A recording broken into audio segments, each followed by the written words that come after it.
ಎಲ್ಲ ಕಡೆನೂ ಅಷ್ಟೇ ಬೆಳಗ್ಗೆಯಿಂದ ನಿನ್ನೆ ಆ್ಯಕ್ಚುಲಿ ಸಿರ್ಸಿಯಿಂದ ಸ್ಟಾರ್ಟ್ ಆಯಿತು. ನಿನ್ನೆ ರಾತ್ರಿ ಸಿರ್ಸಿಯಲ್ಲಿ ಅಲ್ಲೂ ಕೂಡ ಕಾರವಾರದಿಂದ ಕುಮಟಾ ಆ ಕಡೆಯಿಂದ ಎಲ್ಲ ಬಂದಿದ್ದರು. ಮತ್ತು ಬೆಳಗ್ಗೆ 4:45ಗೆ ಎದ್ದು ಕುಪ್ಟೂರಿಗೆ ಹೋಗಿ ಕುಪ್ಟೂರು ಮತ್ತು ದಾರಿ ಉದ್ದಕ್ಕೂ ಬಂಗಾರಧಾಮ ಕಾಗೋಡು ತಿಮ್ಮಪ್ಪಾಜಿಯವ್ರನ್ನ ಮತ್ತು ಈ ನಿಮ್ಮ ಸಾಗರದಿಂದ ಇಲ್ಲಿವರೆಗೂ ಮತ್ತು ಇಲ್ಲಿ ರೋಡಲ್ಲಿ ಇಲ್ಲಿ ಎಲ್ಲಿ ನೋಡಿದ್ರೂ ಒಂಥರ ಹಬ್ಬದ ವಾತಾವರಣ, ಖುಷಿ, ಸಂತೋಷ ಆಗುತ್ತೆ. ಮತ್ತು ಇನ್ನು ರೆಸ್ಪಾನ್ಸಿಬಿಲಿಟೀಸು ಜವಾಬ್ದಾರಿನೂ ಜಾಸ್ತಿ ಕಾಣಿಸ್ತಾ ಇದೆ, ಇಲ್ಲ ಅಂತ ಹೇಳಲ್ಲ. ಯಾಕೆಂದರೆ ಜವಾಬ್ದಾರಿ ಅಭಿಮಾನ ಇದೆ ಅಂತ ಹೇಳಿದರೆ ಜವಾಬ್ದಾರಿ ಅದು ಸಮೇತ ಬರ್ತದೆ. ಆ ಜವಾಬ್ದಾರಿ ತಗೋತೀನಿ, ಒಳ್ಳೆ ಕೆಲಸ ಮಾಡ್ತಕ್ಕಂಥ ಜವಾಬ್ದಾರಿನೂ ಕೂಡ ನಾನು ಮಾಡ್ತೀನಿ. ಇದಾದಮೇಲೆ ಫ್ಲೈಟಲ್ಲಿ ಹೋಗಿ ಅಲ್ಲಿ ಎಸ್ ಬಂಗಾರಪ್ಪ ಅವ್ರನ್ನ ಎಲ್ಲರೂ ಅಭಿಮಾನಿಗಳು ಕರ್ಕೊಂಡು ಹೋಗೋದು ಕಷ್ಟ. ಈ ದೇಶದಲ್ಲಿರೋ ಎಲ್ಲ ಪ್ಲೇನು ಬೇಕಾಗುತ್ತೆ. ಇದರಲ್ಲಿ ಎಷ್ಟು ಸೀಟ್ ಸಿಕ್ಕೋ ಗೊತ್ತಿಲ್ಲ, ಅಷ್ಟು ಎಲ್ಲದನ್ನೂ ಕೂಡ ಮಾಡಿದ್ದಾರೆ.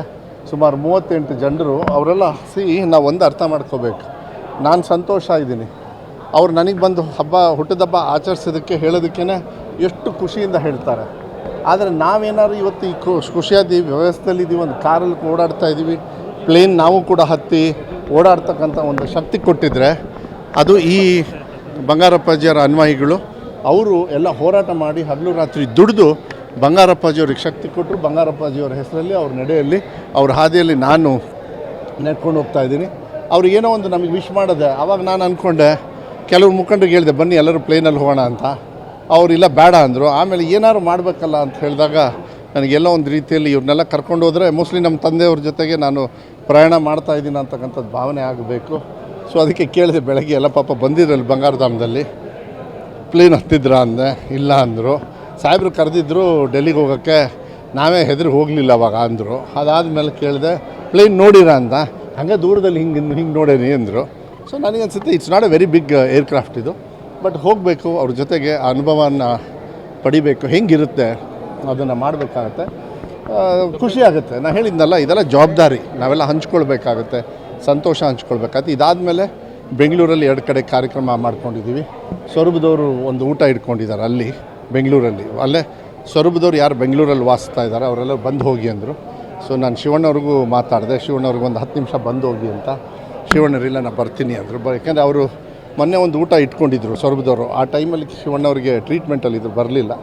ಈಗ ನಾನು ಬರ್ತೀನಿ ಅಂತ ಹೇಳಿದ್ದಾರೆ. ಮತ್ತಿನ್ನೇನಿಲ್ಲ, ಸಂತೋಷ. ನಾಳೆಯಿಂದ ಅಸೆಂಬ್ಲಿ ಸ್ಟಾರ್ಟ್ ಆಗುತ್ತೆ. ಆ ಬ್ಯುಸಿಯಲ್ಲಿ ಕೆಲಸ ಕಾರ್ಯಗಳನ್ನು ನಮ್ಮ ಜಿಲ್ಲೆ ಮತ್ತು ರಾಜ್ಯ ಮಟ್ಟದಲ್ಲಿ ನನ್ನ ಇಲಾಖೆಯನ್ನು ಕೆಲಸಕೊಂಡು ಹೌದು, ಇದೊಂದು ರೆಕಾರ್ಡ್ ಬ್ರೇಕು ಅನುಭವ. ಆರ್ಥಿಕ ಪ್ರೆಷರ್ ಇದೆ, ಇಲ್ಲ ಅಂತ ಹೇಳಲ್ಲ. ಅದನ್ನು ಸಮರ್ಪಕವಾಗಿ ನಡೆಸ್ತಕ್ಕಂಥ ಶಕ್ತಿ ಮಾನ್ಯ ಸಿದ್ದರಾಮಯ್ಯ ಅವರಿಗಿದೆ. ನಮಗೂ ವಿಶ್ವಾಸ ಇದೆ.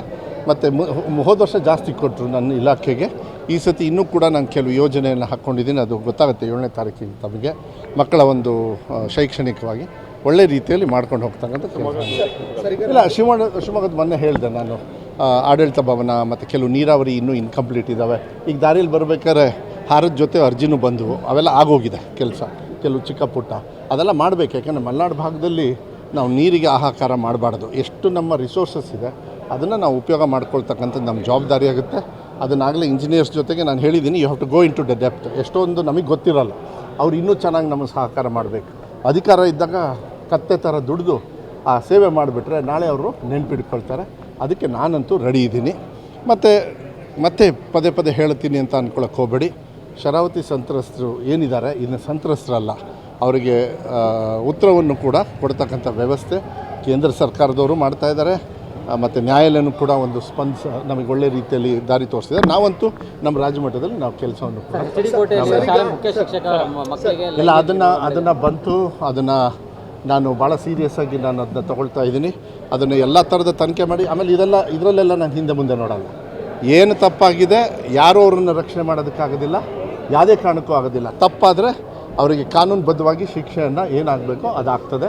ಅದು ನಂಗೆ ಬೆಳಗ್ಗೆನೇ ಗೊತ್ತಾದ ತಕ್ಷಣ ನಾನು ಅಧಿಕಾರಿಗಳಿಗೆ ಹೇಳಿಬಿಟ್ಟಿದ್ದೆ. ಕೋಳಿ ಜ್ವರಗಳ ಇದು ಪತ್ತೆ ಆಗಿದೆ.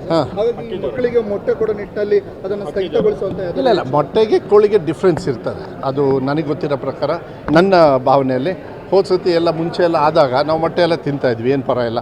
ಕೆಲವರು ಕೋಳಿನೂ ತಿಂತಾಯಿದ್ವಿ. ಆ ಡಿಸೀಸ್ ಅದಕ್ಕಿರಬೇಕು, ಆ ವ್ಯಾಪ್ತಿಯಲ್ಲಿರ್ತದೆ. ಅದನ್ನು ಅನಿಸುತ್ತೆ ಹೆಲ್ತ್ ಡಿಪಾರ್ಟ್ಮೆಂಟು ಅದನ್ನು ಜವಾಬ್ದಾರಿಯನ್ನು ಅದು ತೊಗೊಳ್ತದೆ. ರಿಪೋರ್ಟ್ ಮೇಲೆ ನಾವು ಮಾಡ್ತೀವಿ. ಹಾಗೇನಾದ್ರು ಇದ್ದರೆ ನಾವು ಹುಷಾರಾಗಿರ್ತೀವಿ.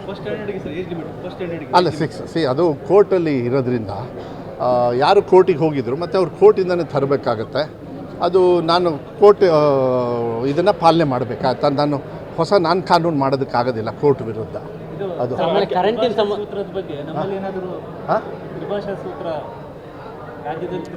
ಇಲ್ಲ, ಅದು ಚರ್ಚೆ ಮಾಡ್ತಾ ಇದ್ದಾರೆ. SCP NEP ಈ ಕ್ಲಾಶ್ ಆಗ್ತಕ್ಕಂಥದ್ದು ಏನಿದೆ, ನಾವು SCP ಅಂತೇಳಿ ಏನು ಹೇಳ್ತಾ ಇದ್ದೀವಿ, ಮತ್ತು ಏನು ಮುಂಚೆ ಇತ್ತು ಕಲಿಕೆಯಲ್ಲಿ ಅದು ಮಾತ್ರ ಇರ್ತದೆ, ಅದು ಬಿಟ್ಟು ಇನ್ನೇನಿಲ್ಲ. ಆಮೇಲೆ ಹುಷಾರಾಗಿ ನೋಡಬೇಕಾಗುತ್ತೆ. ನಮಗೇನಾದ್ರು ಬೇರೆ ರೀತಿಯಲ್ಲಿ ಹೇರ್ತಕ್ಕಂಥ ಭಾಷೆ ಹೇರ್ತಕ್ಕಂಥದ್ದು ನೋಡಿದಾಗ ನಾವು ಹುಷಾರಾಗಿರ್ಬೇಕಾಗಿ ನಮ್ಮ ಕನ್ನಡನ ಯಾವುದೇ ಕಾರಣಕ್ಕೂ ಅದನ್ನ ವೀಕ್ ಮಾಡೋದಕ್ಕೆ ಯಾವುದೇ ಸಂದರ್ಭದಲ್ಲಿ ಈಗಾಗಲಿ ಮುಂದಾಗಲಿ ಅದು ಚಾನ್ಸೇ ಇಲ್ಲ. ಅದನ್ನು ಮಾಡೋದು ಅನ್ನಭಾಗ್ಯಕ್ಕೆ ಅಕ್ಕಿ ಕೊಡ್ತಿದ್ದಾರೆ ಫೆಬ್ರವರಿ ಸೇರಿಸಿ ಅಕ್ಕಿ ಕೊಡೋದಕ್ಕೆ. ಅದನ್ನು ಯಾಕೆಂದರೆ ಮುಂಚೆ ಅಕ್ಕಿ ಕೊಡಲ್ಲ ಅಂಥೇಳಿ ಇವರೇ ಹೇಳಿದರು, ನಿಮಗೆ ಗೊತ್ತು. ನಾವು ದುಡ್ಡು ಕೊಡ್ತಾ ಇದ್ವಿ, ಈಗ ಅಕ್ಕಿ ಕೊಡ್ತಾರೆ ಅಂತ ಹೇಳಿದಾಗ ನಾವು ಹೇಳಿಕೆ ಮಾಡಿದಾಗ ಅದು ಕ್ಯಾಬಿನೆಟಲ್ಲಿ ಒಂದು ಚರ್ಚೆ ಆಯಿತು. ಅದನ್ನು ಏನು ತೀರ್ಮಾನ ಮಾಡ್ತಾರೆ ಅದನ್ನು ಬದ್ಧವಾಗಿ. ಇಲ್ಲ, ಅದು ಏನಾಗಿದೆ ಈ ಸತಿ ಓವರ್ಲೋಡ್ ಯಾಕೆ ಆಗ್ತಾ ಇದೆ ಅಂದರೆ, ಹೋದ ಸತಿ ಬರಗಾಲ ಆಯಿತು, ರೈತರು ಈ ಬೇಸಿಗೆ ಬೆಳೆಯನ್ನು ಆ್ಯಕ್ಟಿವಿಟಿ ಏನಿತ್ತು ಕಮ್ಮಿ ಇತ್ತು. ಓಕೆ, ಈ ಸತಿಗೆ ಎಲ್ಲರೂ ಎಣ್ಣೆ ಬೆಳೆ ಹಾಕೋದ್ರಿಂದ ಥ್ರಸ್ಟು ಒತ್ತಡ ಜಾಸ್ತಿ ಇದೆ. ಅದು ನನ್ನ ಕ್ಷೇತ್ರದಲ್ಲೂ ಎಲ್ಲದೂ ಇದೆ. ಇದಕ್ಕೆಲ್ಲ ಏನಂದರೆ ಈ ಗ್ರಿಡ್ ನಡಿಬೇಕಾದ್ರೆ ಈ ಗ್ರಿಡ್ಗಳ ಕೆಲಸ ಆಗಿಬಿಟ್ರೆ ಆವಾಗ ನಿಮಗೆ ಒತ್ತಡ ಕಮ್ಮಿ ಆಗುತ್ತೆ. ಆಮೇಲೆ ಪವರ್ ಜನರೇಷನ್ ಶರಾವತಿಯಲ್ಲಿ ಅಲ್ಲೂ ಕೂಡ ಪರಿಸರವಾದಿಗಳು ಕೆಲವು ವಿಚಾರಗಳನ್ನು ತಂದಿದ್ದಾರೆ. ಅವರಿಗೆಲ್ಲ ಮನವರಿಕೆ ಮಾಡಿ ಇದೆಲ್ಲ ಬಂದುಬಿಟ್ರೆ ಬರಬೇಕಲ್ಲ, ಸೋಲಾರು, ರಿನ್ಯೂಬಲ್ ಎನರ್ಜಿ. ಬರೀ ನಾವು ಕೋಲು, ಡೀಸೆಲು ಇದನ್ನೆಲ್ಲ ಮಾಡಿದರೆ ಮತ್ತು ಪೊಲ್ಯೂಷನ್ ಎಲ್ಲ ಬರ್ತದೆ. ಅದನ್ನು ಇಲಾಖೆಯವರು ತೊಗೊಳ್ತಾರೆ. ಮೊನ್ನೆ ಜಾರ್ಜ್ ಅವರು ಕೂಡ ಕೆಲವು ಮಂಡನೆಯನ್ನು ಮಾಡಿದರು, ಕ್ಯಾಬಿನೆಟಲ್ಲಿ ಚರ್ಚೆ ಆಯಿತು. ಐ ಥಿಂಕ್ ಅವರೆಲ್ಲ ಅವರವ್ರ ಇಲಾಖೆನ ನೋಡಿ ಸರಿ ಮಾಡ್ತಾರೆ.